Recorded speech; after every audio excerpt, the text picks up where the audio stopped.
tire mon chapeau aux collègues qui travaillent encore sur le terrain. Les mineurs, c'est une catastrophe. C'est vraiment une catastrophe. Des jeunes qui font, je sais pas, ils doivent faire 40, 50, 60 kilos maximum, et puis ils viennent, ils vous font presque un tête-à-tête, ils veulent en découdre. Donc voilà, ils étaient venus pour tuer du flic. Assaut organisé? Ah oui, assaut prémédité, assaut organisé.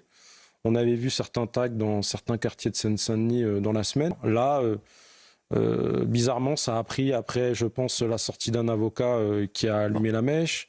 La LFI aussi avec 4-5 tweets de cadre. Enfin voilà. La solitude.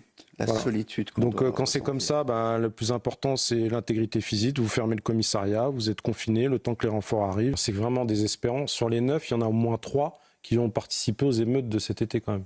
Ouais, non, mais donc déjà, en termes préventifs, est-ce que des choses ont été faites? Je pense pas, parce que je pense qu'ils ne seraient pas dehors, soit ils seraient réhabilités, excusez-moi le terme, pour les mineurs, et pour les majeurs, si c'est des majeurs, normalement leur place elle est en prison. C'est toujours au syndicat un peu de tout faire. Je pense que chacun doit prendre un moment ses responsabilités, comme vous l'avez dit tout à l'heure, les parents. Pour la justice, par rapport à ce que vous avez dit tout à l'heure, je pense qu'on est complémentaires. Il n'y a pas de police efficace sans justice, il n'y a pas de justice efficace sans police. Imaginez ce qui s'est passé hier soir, ou un accident qui s'est passé il y a 4 jours, pendant les JO. Parce que c'est à Saint-Denis. J'ai entendu tout à l'heure ce qu'a dit un député de la LFI encore. Enfin, ils maintiennent leur position, quoi. Franchement, c'était lunaire, quoi. J'arrive pas à comprendre qu'aujourd'hui on dise, il faut pas interpeller les individus qui font des refus d'obtempérer. Ces gens sont... franchement, j'arrive pas à comprendre. Un jeune qui n'est pas assuré, un jeune qui n'a pas le permis, un jeune qui fait du call center, qui est chargé en stup, s'il renverse une gamine, s'il renverse un proche, il ne va jamais s'arrêter.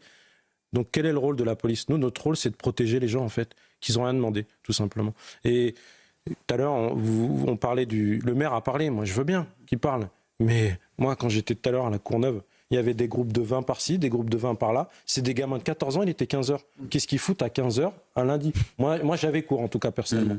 Et les parents, ils sont où? J'ai pas vu le maire, j'ai pas vu d'élus municipaux, j'ai pas vu de députés. C'est bizarre, j'ai pas vu ces personnes. Quand on a un problème avec un prof, on vient avec un couteau. On a un problème avec un policier, on n'hésite pas à venir avec des cocktails Molotov ou des mortiers. Et pareil sur les RIC.